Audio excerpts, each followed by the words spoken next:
Ryan, you move back to second row. Go ahead and take questions for Coach.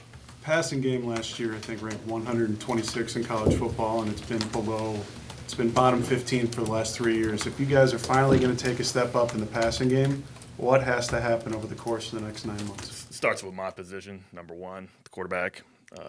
We have to be consistent at that position every single play, and I think that's where it all starts. It all starts with, being able to call the certain plays that we want to be able to run. It starts with that position. And then it goes to the other 10 guys, being able to protect, being able to run the ball effectively, being able to make the routine plays in the passing game at the receiver position and the tight end. And we're taking a vested interest in attacking people and throwing the football. Like that's always part of the plan. Like we want to be balanced. We wanted to be balanced last year. And we did our best at certain times during the course of the year. But if we're going to be able to do that, it starts tomorrow with being consistent, throwing and catching. That's the number one thing. And then just executing under the pressure of the situation.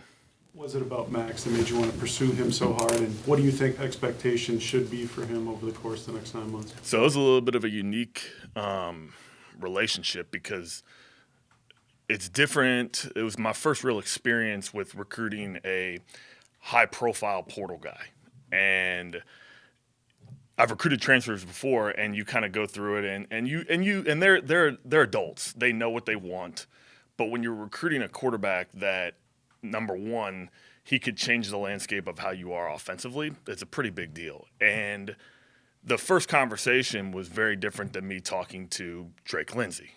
It was me listening to what he wanted, and then thinking about how I can put that into place to fit, what his needs are within what we want to do. And I think to answer that, and the biggest thing to just kind of see from the first time I'm in front of you guys, like I think what you'll see is different than other relationships that I have with players. Max and I look at it as a partnership. It's one of those things where we're working together constantly to put the best product out there. And that's one thing, and it's resonated with me. One of the things I love about our guys is they're always watching football. And Max, we're watching playoffs, and, he sent me this graphic. It was during one of the Lions playoff games. And I saved it. And it was a quote from Jared Goff. And Jared Goff said, the best thing was, I don't remember the exact quote, but it was coaches not necessarily just telling players what to do, but working together and coming up with the best things possible. And that's what I think, he's done that. He's challenged me. He's changed me. I think that's, the coolest thing about our relationship that I hope you'll see on the field. The expectations for him, is we're talking about offensively. We have a theme this year, and I kind of used it a little bit last year, but it's 1-0, and that means attacking each decision you make emotionally, mentally, and physically, and then changing your best with it. And I think I want him to every single play be 1-0 on that particular play. Every single meeting be 1-0. Every single thing he's doing with his class schedule be 1-0, and that's the same thing with our whole offense. And, it's about being 1-0 in tomorrow's practice. And, I think coaches get caught up in that end product. How are we going to look in December? How are we going to look in August? Well, I want to look better on Saturday than we do tomorrow.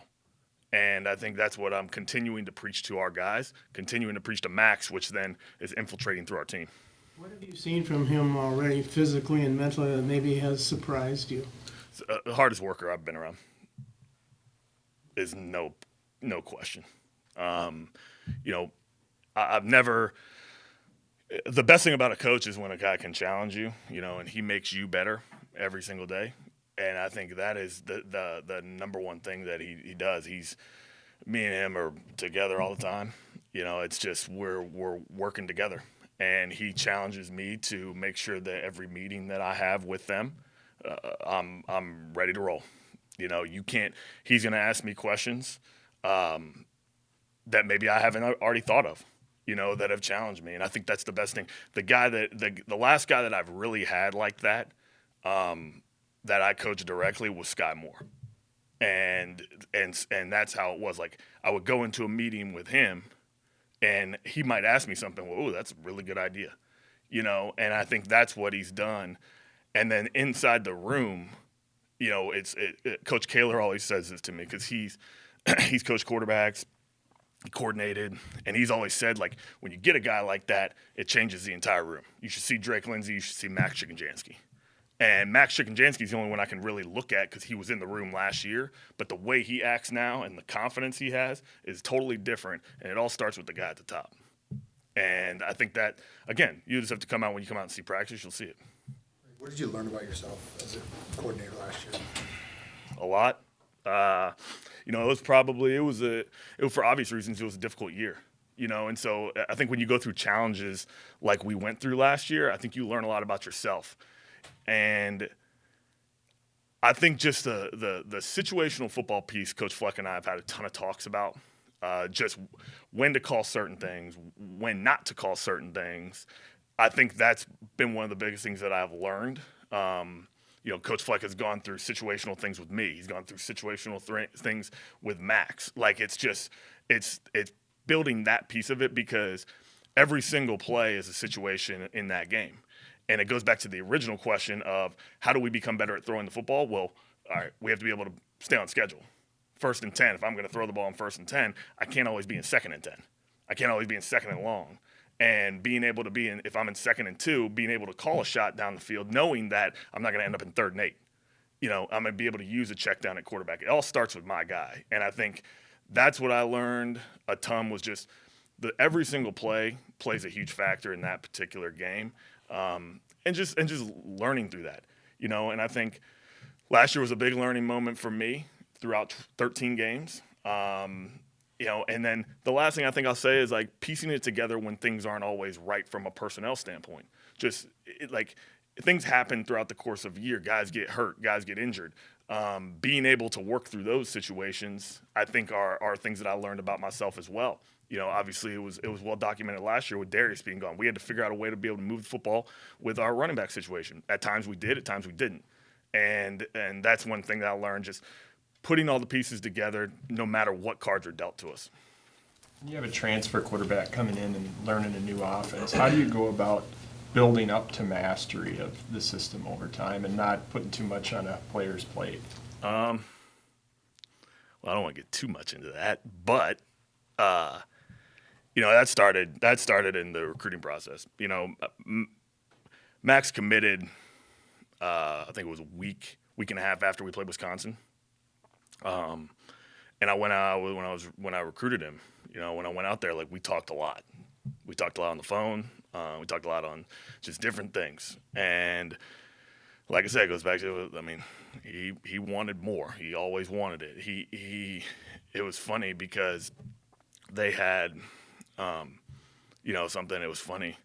Darius Taylor came up to me. It was I think it was a player run practice.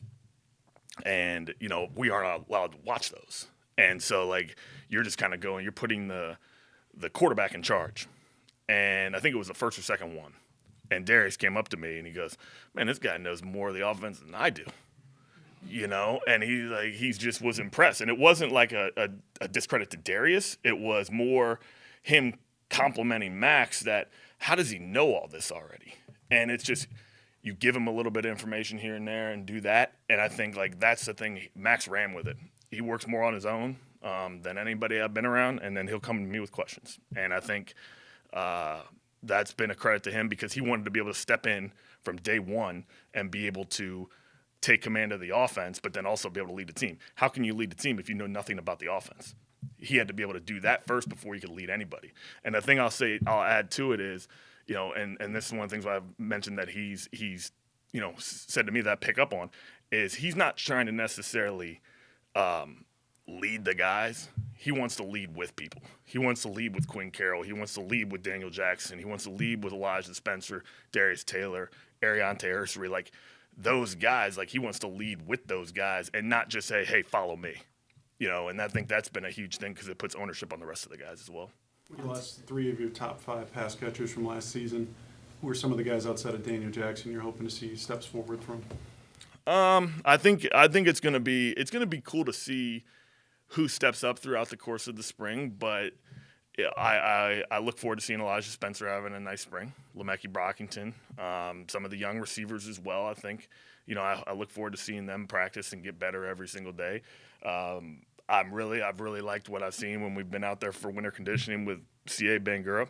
I think that's been, really, really good to see him move around. I'm excited about him. And then the tight end room I'm really excited about too, because I don't know who's going to step up in that room. And I think it's going to be very, very cool to see, the development of Jameson Gears. Nick Callerup's obviously back. Pierce Walsh, Nathan Jones, like those guys. It's going to be cool to see how they develop in the run game, develop in the pass game. But I'm just looking forward to see who makes plays, who wants that.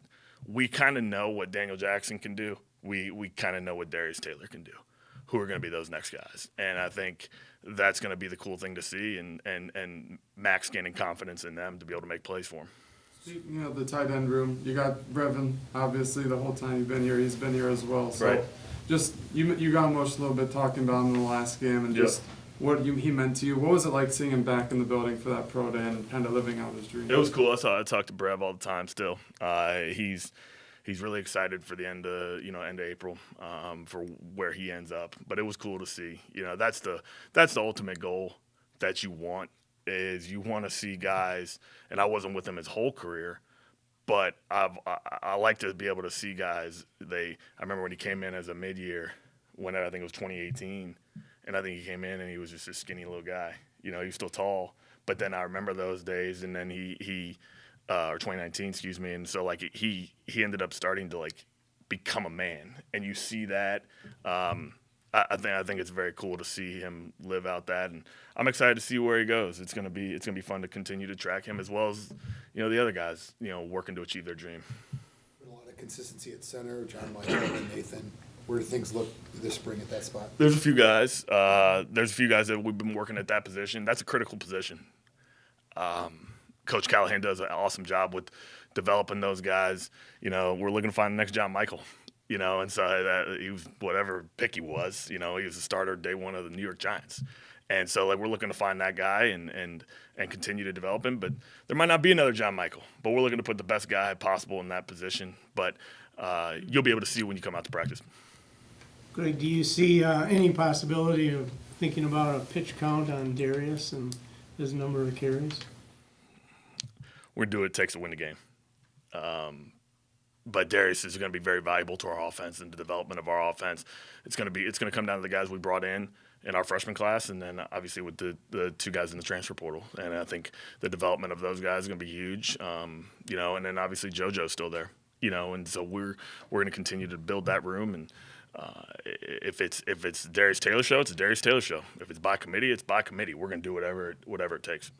When you're recruiting Max in the portal, how long into that week and a half was it clear that he was the guy that you really wanted and it would be a good fit? And what are some of the other sort of unique questions you're asking about that? Well, from a talent perspective, it took me about maybe 20 plays to watch to see him, and then I've watched all his New Hampshire tape. I watched it for two reasons. Obviously, to see how he is as a player, evaluation, and then also to see what concepts did he really like that he was really good at.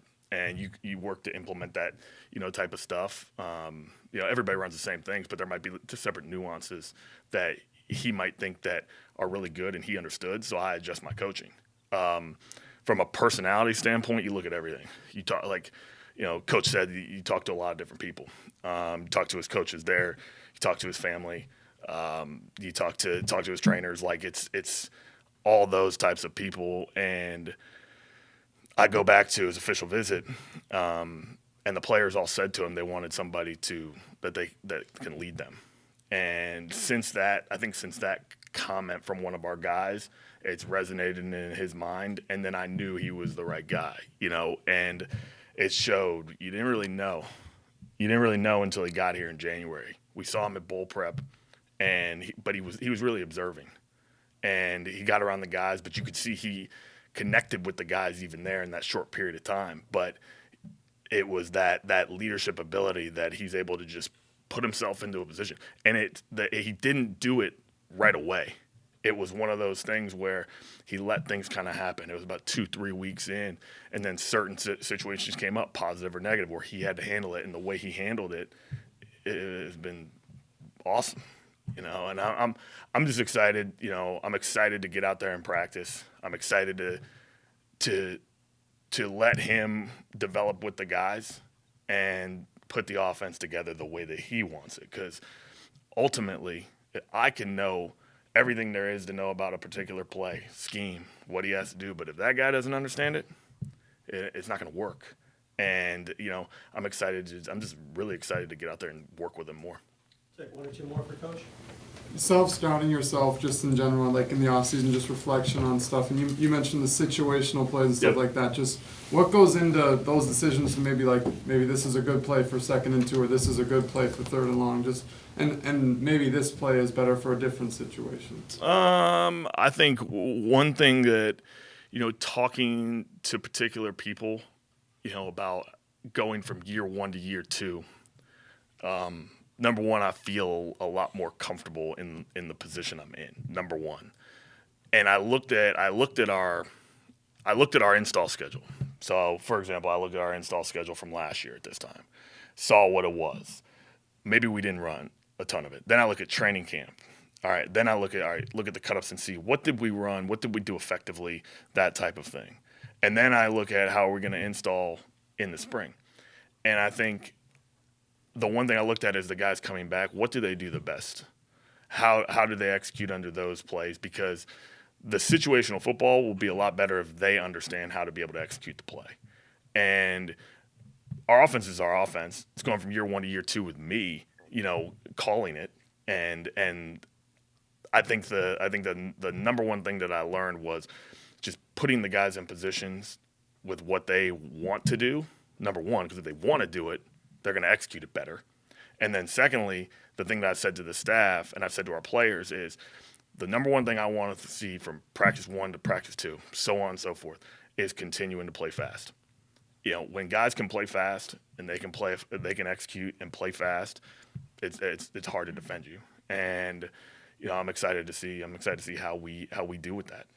What do you foresee as the characteristics or challenges of Corey's defense? Well, I'll let you know next time I talk to you. I'm excited. You know, we've had conversations about what they do, and I think it'll have its own set of challenges. You know, I really like his philosophy. I think he, from a coordinator perspective, and then obviously it all falls under coach, is, you know, he said to me a number of times he wants his guys to play fast. And it's like we haven't had that conversation, but it's the same way that I think that I didn't necessarily think going into year 1, like, the guys will play fast. You know, and then you look at it and then you're like, all right, that's something that we have to do a better job of. And that's what he's always said to me too. You know, you can have these elaborate plays and elaborate defensive schemes, but if the guys don't understand and they aren't playing fast, you know, and they aren't getting to the quarterback or we aren't pitching and catching, then it really doesn't matter. And I think his philosophy like that is going to be cool to see. They're going to have little wrinkles here and there. That's going to obviously be different than what Joe did. But I think, you know, at the end of the day, his philosophy is great. Get to the football and play fast. But I think I'll be able to tell you next time more. You know, hopefully it's tough to play against. All right. Thank you, Coach. Cool. Thanks, guys. Coach Heatherman up here.